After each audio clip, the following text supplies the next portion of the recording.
Etela BJP నుండి jump చేసి కాంగ్రెస్ గూటికి చేరుతున్నారని కథనాలు వస్తున్నాయి. ఇవి ఎంతవరకు వాస్తవం? వాస్తవంగా చాలాసార్లు ఈ మీడియాలో వచ్చేటువంటి కథనాలే ఆలోచన లేని వాళ్ళందరికీ ఆలోచనలు క్రియేషన్ చేస్తూ ఉంటారు.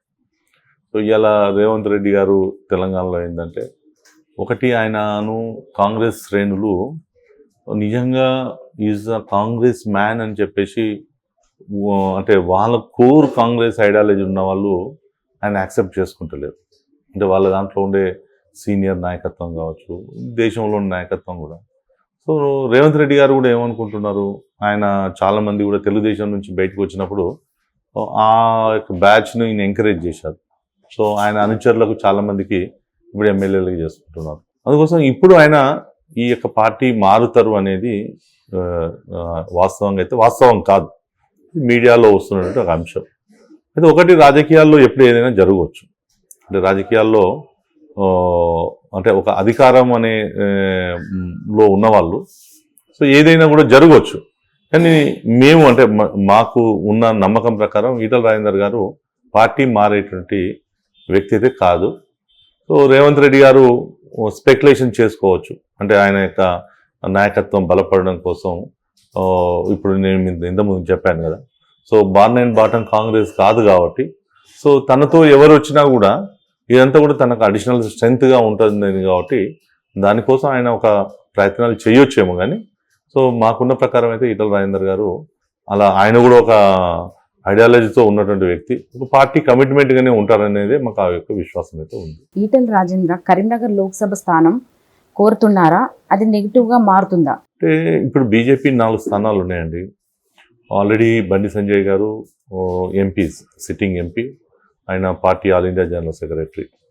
సో ఈటల రాజేందర్ గారు ఎక్కడ కూడా కరీంనగర్ సీటు కావాలని చెప్పేసి అయితే ఎక్కడ అనలేదు. సో మోస్ట్లీ అక్కడ నుంచి బండి సంజయ్ గారే మళ్ళీ తిరిగి అక్కడి నుంచి పోటీ చేస్తారు. ఇప్పుడు కిషన్ రెడ్డి గారు సికింద్రాబాదు, అరవింద్ గారు నిజామాబాదు, అక్కడ ఆదిలాబాద్ నుంచి స్వయం బాపురావు గారే ఉంటారు.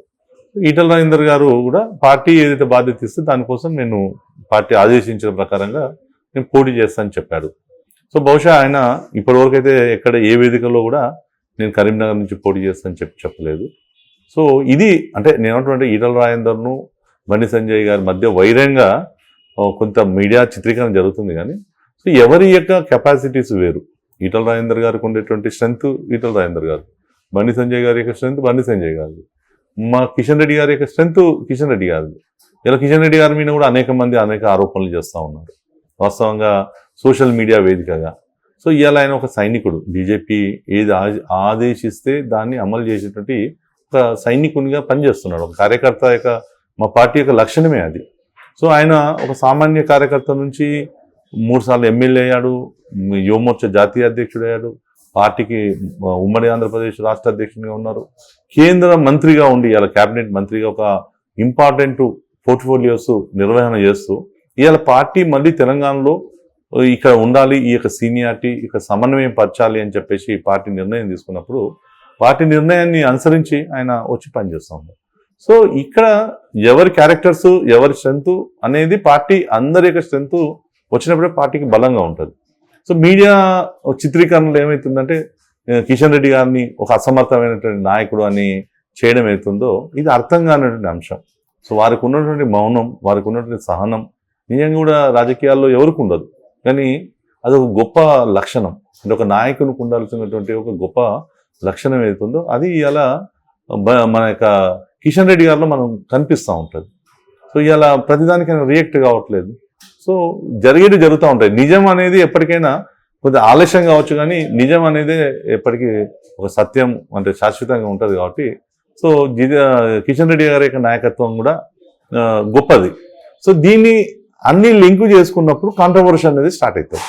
సో బండి సంజయ్ గారిని దించినందుకే అనేది ఒక కాంట్రవర్షియల్ ఏదైతే వస్తుందో, బండి సంజయ్ గారి యొక్క స్ట్రెంత్ బండి సంజయ్ గారి యొక్క వర్కింగ్ స్టైల్ వేరు, సో కిషన్ రెడ్డి గారి యొక్క వర్కింగ్ స్టైల్ వేరు. అంతిమంగా పార్టీ యొక్క వర్కింగే, పార్టీ యొక్క విధానం అనేది ఉందో అది నాయకునిగా పార్టీ చేసినటువంటి వేదికనే అందరినీ నాయకులను తయారు చేసింది. సో ఇది మా అందరికి కూడా ఒక క్లారిటీ ఉంది. అది బండి సంజయ్ గారు ఈరోజు ఒక గొప్ప నాయకునిగా వచ్చినా, కిషన్ రెడ్డి గారు వచ్చినా, ఇలా లేకపోతే దేశంలో మనం అనుకుంటున్న మా మోడీ గారు ఈ దేశానికి ప్రధానమంత్రి ఒక కామన్ మ్యాన్ అయిందన్న అది పార్టీ యొక్క వర్కింగ్ సిస్టమ్ వల్ల అవుతున్నారు. సో నాలాంటి ఎలాంటి రాజకీయ బ్యాక్గ్రౌండ్ లేని వ్యక్తిని ఇలా పార్టీ ఒక 4 సార్లు అవకాశం ఇచ్చింది. సో ఇది మా పార్టీ యొక్క ఒక వర్కింగ్ స్టైల్. సో ఇది తెలియక చాలామంది ఏంటంటే ఈ సోషల్ మీడియా వేదికగా అటు రావాలి కాబట్టి కాంట్రవర్షియల్స్ కాబట్టి అటు కిషన్ రెడ్డి గారికి బండి సంజయ్ గారికి సరిగా లేదు అని, లేకపోతే బండి సంజయ్ గారికి ఈటల రాజేందర్కి లేదు అని, ఇలాంటి ఒక ఏదో ఉందో ఇది వాస్తవం కాదు. అసలు వాస్తవం పొలిటికల్ పార్టీ ఈరోజు ఇప్పటికి కూడా Bharatiya Janata party is a different to other parties అనేది ఎందుకోసం అంటే ఈ యొక్క పార్టీ యొక్క సిస్టమ్ ఒక సిస్టమే వేరే ఉంటుంది. సో ఇక్కడ మీరు చూస్తే ఇక్కడ ఓన్లీ కార్యకర్తలే ఓనర్స్, పేటెంట్ కార్యకర్తలకే ఉంటుంది. మిగతా పార్టీలో అట్లా కాదు. కాంగ్రెస్ పార్టీ చెప్పాలంటే వాళ్ళ నెహ్రూ గాంధీ పేరు చెప్పి వాళ్ళకి లేకపోతే నడవదు. లేకపోతే ఇప్పుడు బీఆర్ఎస్ పార్టీ కేసీఆర్ చెప్తారు, తెలుగుదేశం ఎన్టీ రామారావు చంద్రబాబు అని చెప్పుకుంటారు. కానీ బీజేపీ అది కాదు. బీజేపీ మాకు ఐడియాలజీ ఐడియాలజిస్టులు శ్యామప్రకాష్ ముఖర్జీ గారు, దీన్ దయాళ్ ఉపాధ్యాయ మాకు వాళ్ళ ఐడియాలజికల్గా మాకు వాళ్ళు. సో ఈ పార్టీని ఎస్టాబ్లిష్ చేసినటువంటి వాజ్పేయి గారు, అద్వానీ గారిని మేము వ్యక్తిగా మేము ఎక్కడ కూడా పూజించాం. విధానాలను వాళ్ళ యొక్క అంశాలని మేము ప్రజల్లోకి తీసుకుపోతాం. సో అందుకోసం బీజేపీ యొక్క నాయకత్వం ఏదో ఇట్ ఈస్ నాట్ ఓన్లీ ఒక వ్యక్తి యొక్క నాయకత్వం కాదు. బీజేపీ నాయకత్వం ఇది సమిష్టి నాయకత్వం, ఒక పార్టీ సిస్టమ్ ఉన్నటువంటి నాయకత్వం, ఒక ఐడియాలజికల్ నాయకత్వం. అందుకోసం ఇక్కడ వ్యక్తులు మారుస్తే ఎక్కడ కూడా ఏమీ తిరుగుబాట్లు జరగవు. మీరు చూశారు మధ్యప్రదేశ్లో అంటే మళ్ళీ 4వ సారి మేము అధికారంలోకి వచ్చాం. సో శివరాజ్ చౌహాన్ గారు ముఖ్యమంత్రిగా గతంలో కన్నా ఎక్కువ సీట్లను తీసుకొని వచ్చారు. సో అక్కడ అధికార మార్పు జరిగినప్పుడు ఒక చిన్న అలజడి కూడా జరగలేదు, చిన్న ధర్నాలు జరగలేదు, చిన్న రాష్ట్రాలకు జరగలేదు, చిన్న ఎక్కడ కూడా రాజీనామాలు జరగలేదు. చూశారు మీరు. అట్లనే రాజస్థాన్లో వసుంధర రాజే గారు చాలా గొప్ప పెద్ద ఫ్యామిలీ బ్యాక్గ్రౌండ్, ఆమె 2 సార్లు సీఎంగా చేశారు. సో అక్కడ ఒక సామాన్య కార్యకర్తకి ఇచ్చినప్పుడు అందరూ కూడా ఆదరించారు. సో ఛత్తీస్గఢ్లో కూడా మనం చూసాం, రమణ్ సింగ్ గారు అక్కడ బీజేపీ 10 సంవత్సరాలు ముఖ్యమంత్రిగా ఉన్నారు. So it is our party యొక్క సిస్టమ్, మా పార్టీ యొక్క కల్చర్. కానీ ఇది అర్థం కాక ఇవాళ సోషల్ మీడియా వేదికగా ఇవి రకరకాలుగా అంటే పార్టీ దించినందుకు అనేది కాదు. ఇది వాస్తవమైనటువంటి కాదు. సో బయట జరుగుతున్నది. సో పార్టీ ఎవరికైనా అంటే ఒక వ్యక్తి వచ్చిండ్రు అని అంటే ఇవాళ మోడీ గారు కూడా ఒకటి చెప్తారు. ఇవాళ మోడీ గారు ఈ విధంగా ఉన్నారంటే దేశంలో అనేక మంది కార్యకర్తల త్యాగంతో పార్టీ నిర్మాణం జరిగింది. సో మన నాయకత్వం వహించే అవకాశం వచ్చిందని చెప్తారు. అంతేగాని ఇది ఒక వ్యక్తి మాది అనే క్రెడిట్ తీసుకునేటువంటి పార్టీ కాదు. ఇది తెలియక మాకు తెలంగాణలో ఏం జరుగుతూ ఉందంటే ఇది నష్టం జరుగుతుంది. వాస్తవం చెప్పాలంటే ఈ కొంతమంది అభిమానం ఉండే తెలివని కొంతమంది చేయొచ్చు. దానికి తోడుగా ఈరోజు విపక్ష పార్టీలు దీనికి ఇంకా ఇంత ఆజ్యం పోసి చేస్తున్నట్టు పరిస్థితి. అంటే సార్ ఇప్పుడు మనకి నిప్పులేంది పొగలేదంటారు. ఇప్పుడు ఈటల రాజేంద్ర గారు కూడా కరీంనగర్ పోటీ చేస్తున్నారో లేదో తెలియదు. అంటే చెయ్యొచ్చు అనే అవకాశం ఉండొచ్చు కదా. ఒకటండి, ఆయన కరీంనగర్ పార్లమెంట్లోని తన యొక్క హుజురాబాద్ సీటు ఆ యొక్క పార్లమెంటు పరిధిలో వస్తుంది. బహుశా ఇప్పుడున్న దాంట్లో మా పార్టీ ఒకవేళ అంటే నిర్ణయం తీసుకొని మార్చాలి ఇంకో ప్లేస్కు అనేది అన్నప్పుడు కదా. సో ఇప్పుడు సిట్టింగ్గా ఉన్నటువంటి మాకున్న బండి సంజయ్ గారు ఉన్నారు. సో ఆయన ఆలోచనలో కూడా ఎక్కడైతే ఎక్స్పెక్ట్ చేయలేదు. సో జరగవచ్చు అంటే నేను ఏమంటుంటే ఎక్స్పెక్టేషన్ అయితే లేదు. సో మీడియాలో ఒకవేళ ఆయనకు ఆలోచన లేని ఈటల రాజేందర్ గారికి ఆలోచన తీసుకొచ్చింది అనుకో, సో అది అల్టిమేట్గా పార్టీ పైన నిర్ణయం తీసుకుంటుంది. సో ఎవరు బెస్ట్ ఉంటుంది అనేది ఆ రోజు నిర్ణయం తీసుకుంటుంది. సో ఇదైతే ఒక ఊహాజనితమైనటువంటి అంశమే. సో అలాంటి జరగాల్సి వచ్చినప్పుడు బండి సంజయ్ గారిని కూడా పార్టీ ఆలోచన చేస్తుంది, చేయకుండా అయితే చేయదు. సో బహుశా ఈటల రాజేందర్ గారిని ఇంకో ప్లేస్లో ఇంకా వేరే దగ్గర నుంచి కూడా పోటీ చేయమనే అవకాశం ఇవ్వచ్చు. లేదు ఇంకా పార్టీకే పనిచేయమని చెప్పి కూడా ఆయన కూడా బాధ్యతలు కూడా పెట్టేటువంటి అవకాశం ఉంది. కాబట్టి సో ఇది అంటే రాష్ట్రంలో ఓ చర్చ కోసం జరిగే అంశమే. కానీ ఈటల రాజేందర్ గారు కూడా party system line Bharatiya Janata పార్టీది ఆయన కూడా అర్థమైంది. కాబట్టి బహుశా ఆయన వైపు నుంచి అలాంటి ఎక్స్పెక్టేషన్స్ ఏమి ఉండకపోవచ్చు అని నేను అనుకుంటున్నాను. బాబు అరెస్టు వెనుక బీజేపీ హస్తం ఉంది. అందుకే ఏపీలో పొత్తు కుదరడం లేదా? సో కొన్ని అరెస్టులకు ప్రతిదానికి మేము సమాధానం అయితే చెప్పలేము.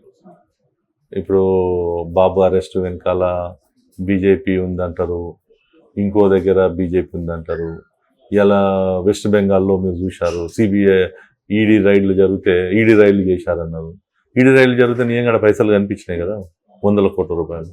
మన జార్ఖండ్లో ఆయనతో 100 కోట్ల రూపాయలు కనిపించాయి. సో ఇవి పనులు చేసే దాంట్లను ఇంకో రకంగా చిత్రీకరిస్తారు. సో అక్కడ ప్రభుత్వం, అక్కడ ఉన్నటువంటి జగన్మోహన్ రెడ్డి గవర్నమెంట్ ఏదైతే ఉందో దాన్ని బీజేపీ ఖండించింది. సో ఏదైతే ఆయన అరెస్ట్ చేసిన ప్రాసెస్ విధానం ఏదైతుందో, ఒక మాజీ ముఖ్యమంత్రిని అరెస్ట్ చేసే విధానం ఏదైతుందో దాన్ని భారతీయ జనతా పార్టీ ఖండించింది. కానీ అవినీతిని ఎక్కడ సమర్థించలేదు. ఎవరైనా సరే దేశంలో ఏ వ్యక్తి అవినీతి చేసినా, ఏ వ్యక్తి చేసిందో దానికి పనిష్మెంట్ 100% జరగాలనేది బీజేపీ యొక్క పార్టీ యొక్క విధానం. సో అక్కడ ఆంధ్రప్రదేశ్లో ఏదైతే జరిగిందో, జగన్మోహన్ రెడ్డి గారు ప్రభుత్వం వారిని అరెస్ట్ చేసిన విధానం విషయంలో భారతీయ జనతా పార్టీ తప్పు పట్టింది. సో ఇక్కడ బీజేపీ అరెస్ట్ వెనకాల లేదు. రెండోది, మేము ఇప్పుడు ఎందుకండి 2019 ఎలక్షన్లోనే చంద్రబాబు నాయుడు మాతో కాదనుకొని వెళ్ళిపోయాడు కదా. సో ఆయన ఆ రోజు మోడీ గారి కన్నా నేనే గొప్ప అని అనుకున్నారు. సో ఆంధ్రప్రదేశ్ ప్రజలు, సో మీ యొక్క ఐడెంటిటీ ఏంటి అనేది ఇలా ఆయనకు అర్థం కావాలి. 1999లో ఇక్కడ అధికారం వచ్చిన, అంటే 96 ఎన్టీ రామారావు తర్వాత ఈయన మధ్యలో అధికారం తీసుకున్న తర్వాత జరిగిన ఎన్నికలు ఏదైతుందో 99లో ఆ రోజు అధికారం వచ్చింది, అది బీజేపీ వల్లనే వచ్చింది. మొన్న 2014 ఆంధ్రప్రదేశ్లో వచ్చిందంటే అది బీజేపీ వల్ల వచ్చింది. మోదీ గారి యొక్క ప్రజలు నచ్చారు కాబట్టి ఆ యొక్క ఓటును వాళ్ళు క్యాచ్ చేసుకోగలిగారు. అంటే వాళ్ళకు నెట్వర్క్ ఉండి క్యాచ్ చేసుకున్నారు కాబట్టి అక్కడ అధికారంలోకి వచ్చారు. సో ఆయన మమ్మల్ని కాదని దూరం పోయాడు, మా విధానాలు నచ్చలేకపోయాడు. సో ఈ రోజు మేము పొత్తుకు ఈ యొక్క అంశాలకైతే మనకు సంబంధం లేదు. సో పార్టీ ఇప్పటికి కూడా అక్కడ కూడా మేము ఇండిపెండెంట్గానే ఎదగాలి, సమానంగా చంద్రబాబుకు ఉండాలి, అటు జగన్కు ఉండాలి, పార్టీగానే రావాలనేది ఆలోచన చేస్తుంది. పార్టీ యొక్క విధానం కూడా అదనే ఉంది. కేసీఆర్తో జగన్ భేటీ అవుతున్నారు, ఇది రాజకీయ ప్రకంపనలు రేపుతుందా? సో అంతకన్నా ముందు ప్రగతి భవన్లో వచ్చారు, కలుసుకున్నాం. ఈయన కూడా ఇక్కడ ముఖ్యమంత్రి రోజా గారు ఇచ్చినటువంటి ఆహ్వానంలో విందులో చెప్పుకున్నారు, వాళ్ళే మంచి చేపల పులుసులతో భోజనాలు పెట్టారని చెప్పేసి. ఏం జరిగింది? తెలంగాణకు వాస్తవంగా అన్యాయం జరిగింది.